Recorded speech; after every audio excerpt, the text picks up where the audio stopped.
ನಮ್ಮ ಪ್ರಾಜೆಕ್ಟ್ಗಳಲ್ಲಿ ಹರ್ಷ and Harsha project ಸಹಿತ ಒಂದು.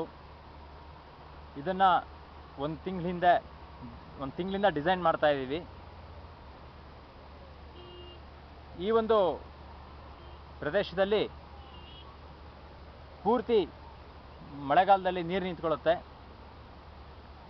ಆ ಒಂದು ಸಂದರ್ಭದಲ್ಲಿ ಒಂದು ದ್ವೀಪವನ್ನು ನಿರ್ಮಾಣ ಮಾಡಿ ಅಲ್ಲಿ ಒಂದು ರೆಸಾರ್ಟನ್ನು ಮಾಡಬೇಕು ಅಂತ ನಮ್ಮ ಇಚ್ಛೆಯಾಗಿತ್ತು. ಅದೇ ರೀತಿ ಇವತ್ತು 3 ದಿವಸ ಟೈಮ್ ಸಿಕ್ಕಾಗ 6 ಗಂಟೆ ಸಮಯ ತಗೊಂಡು ಒಂದು ನ್ಯಾಚುರಲ್ ದ್ವೀಪ ಇದೆ, ಅಂದರೆ ಪ್ರಾಕೃತಿಕವಾಗಿ ಒಂದು ದ್ವೀಪ ನಿರ್ಮಾಣ ಆಗಿರುತ್ತೆ.